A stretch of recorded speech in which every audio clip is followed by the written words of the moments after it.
জয়পুরহাটে একসময়ের খরস্রোতা নদীগুলো এখন পরিণত হয়েছে এক একটি মরা খালে, যেখানে বর্ষা মৌসুমেও পানি থাকে না। এমন পরিস্থিতিতে নদীগুলো খননের দাবি স্থানীয়দের। এছাড়াও দখল দূষণে অস্তিত্ব হারাচ্ছে মাগুরার নবগঙ্গা নদী। স্থানীয়দের অভিযোগ, প্রভাবশালীরা নদী তীরে গড়ে তুলছে নানা ধরনের অবৈধ স্থাপনা। দ্রুত এসব অবৈধ স্থাপনাগুলো উচ্ছেদের দাবি রয়েছে তাদের। বীজতলা দেখে বোঝার উপায় নেই এখানে একসময় ছিল খরস্রোতা নদী, চলতো পালতোলা নৌকা। ছোট যমুনা নদীর মতো জয়পুরহাটের উপর দিয়ে বয়ে যাওয়া তুলসীডাঙ্গা, হারাবতী, চিরি সব নদীরই বেহাল দশা। সংস্কারের অভাবে এসব নদী এখন মরা খাল।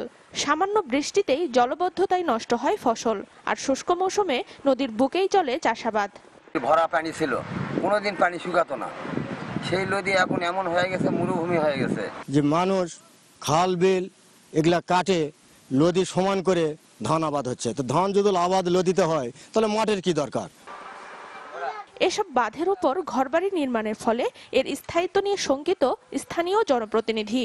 আর পানি উন্নয়ন বোর্ড বলছে, বরাদ্দ পেলেই সংস্কার করা হবে নদীগুলো। বাঁধ নির্মাণ হয়েছে কিন্তু বাঁধের কোনো সংস্কার নেই। ইতিমধ্যেই কিছু মানুষ সেখানে এসে বসবাস শুরু করেছে। তো আমরা যদি বাঁধের পানি উন্নয়ন বোর্ডের পক্ষ থেকে কোনো রকম কোনো সংস্কার কোনো কাজ শুরু করা হয়নি। তুলসীগঙ্গা, ছোট যমুনা, সিরি এবং হারামতি পুনঃখনন নামে একটি প্রকল্প হাতে নেওয়া হয়েছে। এই প্রকল্পটি অনুমোদনের অপেক্ষায়, একনেক সবাই অনুমোদনের অপেক্ষায় রয়েছে। এদিকে মাগুরার প্রাণ হিসেবে পরিচিত নবগঙ্গা নদীর দুই পারে চলছে দখলের প্রতিযোগিতা। স্থানীয়রা বলছেন, প্রভাবশালীরা নদী তীরে গড়ে তুলছে নানা স্থাপনা। নদীর দুই পাশ বাড়িঘর আছে, দখলের আছে, দেখার মতন কেউ নাই। আবর্জনা এমনকি স্পর্শ লাইন পর্যন্ত নদীতে দিয়ে নদীর পানিকে দূষিত করা হচ্ছে। যারা ক্ষমতাশীল লোক তারাই এটাকে দখল করে রাখতেছে।